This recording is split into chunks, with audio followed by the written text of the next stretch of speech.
Halo, perkenalkan nama saya Beljusti Melana Hematang, NIM saya 202121705. Saya berasal dari kelas M. Di sini saya akan mempresentasikan hasil kerja saya. Jawaban saya, prinsip kesetaraan adalah sebuah prinsip di mana orang-orang dipandang dengan status sosial yang sama. Maksudnya, status sosial yang sama yaitu memiliki hak hukum, kebebasan berpendapat, dan keamanan. Indonesia adalah sebuah negara yang memiliki beragam suku, agama, ras, dan adat istiadat. Dengan demikian, Indonesia adalah negara majemuk yang sangat mudah terpicu konflik berdasarkan perbedaan suku, agama, ras, dan adat istiadat tersebut. Untuk mencegah konflik tersebut, Indonesia membuat prinsip kesetaraan dalam Undang-Undang Dasar 1945 Pasal 27 ayat 1-3. Dengan demikian, bisa dikatakan berdasarkan Undang-Undang Dasar Negara Republik Indonesia tahun 1945 Pasal 27 ini, masyarakat Indonesia memiliki derajat yang sama dan tidak ada kelompok yang diistimewakan. Maka dari itu, prinsip kesetaraan dalam HAM sangat penting agar dapat menjunjung hak-hak asasi manusia. Prinsip non-diskriminasi ialah untuk menghargai persamaan derajat, tidak membedakan baik para pihak atas dasar agama, ras, etnis, suku bangsa, warna kulit, status sosial, afiliasi, atau ideologi, dan sebagainya. Prinsip ini mengajarkan kita untuk tidak membedakan baik dari segi suku, agama, budaya, gender, dan lain-lain. Namun pada kenyataannya, prinsip ini tidak berjalan dengan baik karena masih adanya orang-orang yang tidak menjunjung tinggi HAM dan bersikap fanatik terhadap beberapa hal. Hal inilah yang akan menimbulkan perpecahan dan kubu-kubu. Yang kita butuhkan untuk mengatasi hal ini adalah dengan menurunkan ego masing-masing pribadi dan saling menghargai, serta sikap toleransi bagi sesama. Jawaban saya, dalam Undang-Undang Dasar Negara Republik Indonesia tahun 1945 telah mengatur hak dan kewajiban negara terhadap antara lain Pasal 27 ayat 1 dan 2, Pasal 28 A sampai J, Pasal 29 ayat 2, Pasal 30 ayat 1, Pasal 31 ayat 1 dan 2, Pasal 32 ayat 1 dan 2, Pasal 34 ayat 1, 2, dan 3. Hak-hak negara antara lain adalah ditaati hukum dan pemerintahannya, dibela pajak dan menguasai bumi, air, dan kekayaan untuk kepentingan rakyat. Adapun kewajiban negara yang dimuat dalam seluruh pasal tersebut yaitu menjamin sistem hukum yang adil, menjamin hak asasi manusia, mengembangkan sistem pendidikan nasional untuk rakyat, memberi jaminan sosial, dan memberi kebebasan beribadah kepada warga negaranya. Namun, ada beberapa kasus yang berbalik dengan kewajiban negara untuk memenuhi hak-hak asasi manusia seperti kasus pembunuhan Munir, tragedi Semanggi, dan kasus Tanjung Priok. Jawaban saya, HAM universal. HAM universal adalah sebuah bentuk pandangan yang terbilang sangatlah luas atau yang dikenal dengan sebutan universal. HAM universal memiliki artian bahwa sebuah hak asasi manusia akan dianggap sebagai sesuatu yang dianggap paling penting dan juga mendasar yang berada di dalam sebuah kehidupan dari setiap manusia yang sejak telah melekat pada dirinya sejak sebelum ia lahir hingga ia meninggal di dunia tanpa terkecuali. Contoh HAM universal adalah yang pertama, hak untuk memperoleh pendidikan. Yang pertama adalah hak untuk memperoleh pendidikan. Sekarang ini semua orang telah mendapatkan persamaan hak sehingga kita semua bisa hidup dengan baik di dunia ini. Salah satu persamaan itu adalah dalam bidang pendidikan. Pendidikan merupakan salah satu aspek yang bisa membangun generasi penerus bangsa dan bisa meningkatkan indeks bangsa. HAM secara universal ini artinya menyeluruh, begitu juga dengan pendidikan. HAM yang diberlakukan secara universal di dalam bidang pendidikan ini artinya semua lapisan masyarakat bisa menerima pendidikan dengan layak. Mau kaya, mau miskin, semua pihak bisa menerima pendidikan. Pendidikan bisa diterima tidak memandang agama, suku, ras, dan yang lainnya. Contoh yang kedua, hak untuk memeluk agama. Hidup di dunia ini kita juga memerlukan yang namanya agama. Dengan adanya agama, kehidupan kita akan menjadi lebih terarah. Oleh karena itu, agama merupakan salah satu hal yang sangat penting di dunia ini, karena agama merupakan salah satu instrumen yang penting dan harusnya dimiliki oleh setiap manusia. Maka agama juga termasuk ke dalam HAM universal. Semua orang yang ada di dunia ini bisa memiliki agama.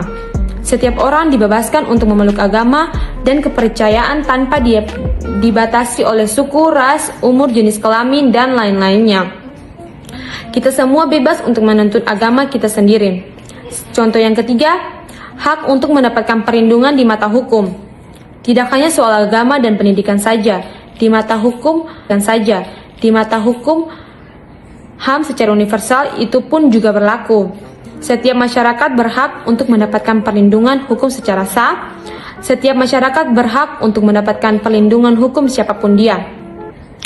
Tidak terlepas siapa orangnya, apakah pejabat atau bukan, atau agamanya. Semua orang yang ada di dunia, terutama di Indonesia, berhak untuk mendapatkan pengakuan dan perlindungan di depan mata hukum. HAM partikular. HAM partikular adalah sebuah bentuk dari hal yang dipegang oleh negara yang berada di wilayah timur. HAM partikular itu sendiri akan lebih memperlihatkan sebuah nilai dari budaya yang berada di dalam negara timur itu sendiri. Penegakan HAM di wilayah ini umumnya akan lebih diperlihatkan kepada masing-masing negara.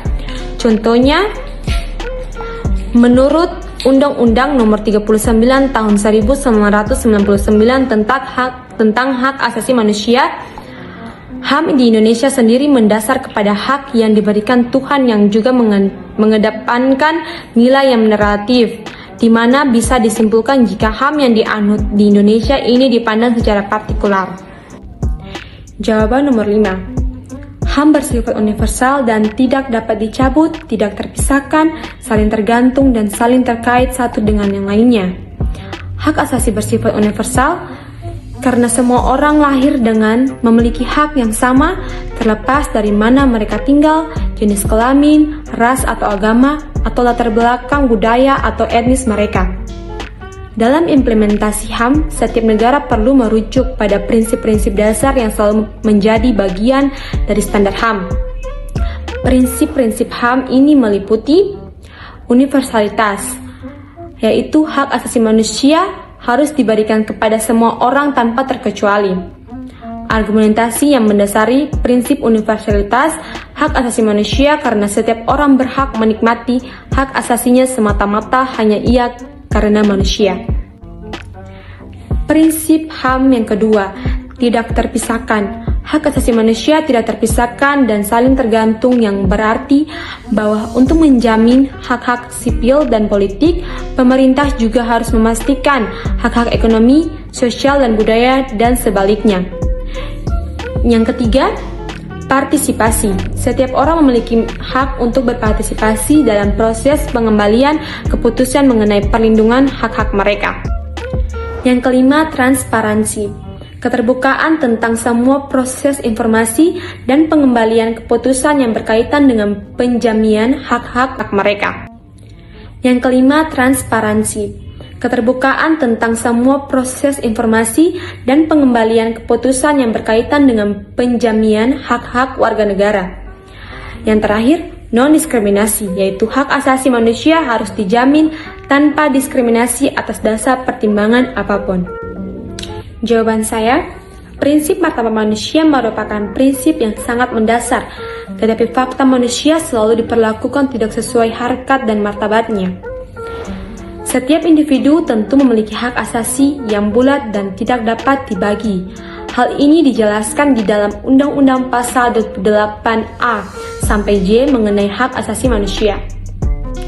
Namun, terdapat beberapa manusia yang tidak menyadari hal tersebut hingga mereka berlaku semena-mena terhadap sesamanya. Manusia diperlakukan semena-mena bisa dikarenakan adanya kesenjangan antara sesama. Contoh, adanya kesenjangan ekonomi maupun sosial yang menyebabkan terjadinya pembulian sehingga membuat harkat dan martabat manusia yang lainnya yang seharusnya dijunjung tinggi namun seolah tidak memiliki harkat dan martabat tersebut. Hal ini merupakan salah satu bentuk pelanggaran HAM yang mana pelakunya dapat dipidana sesuai dengan peraturan perundang-undangan yang berlaku. Selain kesenjangan sosial, hal yang membuat hak asasi manusia tidak mendapatkan harkat dan martabatnya yaitu adanya egoisme di dalam diri seseorang. Keegoisan tersebut sehingga membuat ia selalu ingin menang sendiri ataupun tidak memperdulikan orang lain, sehingga apa yang dilakukan tidak pernah memikirkan tentang perasaan orang lain ataupun akibat yang dia timbulkan dari tindakannya itu. Undang-undang yang mengatur tentang pembulian. Soal bully terhadap anak. Melihat dari bagaimana bully itu dilakukan, maka Undang-Undang Nomor 35 Tahun 2014 tentang perubahan atas Undang-Undang Nomor 23 Tahun 2002 tentang perlindungan anak dalam kurung Undang-Undang 35/2014 telah mengatur bahwa setiap orang dilarang menempatkan, membiarkan, melakukan, menyuruh, atau turut serta melakukan kekerasan terhadap anak. Bagi yang melanggarnya akan dipidana dengan pidana penjara paling lama 3 tahun 6 bulan dan atau denda paling banyak 72 juta. Demikianlah hasil dari presentasi saya. Sekian dan terima kasih. Dadah.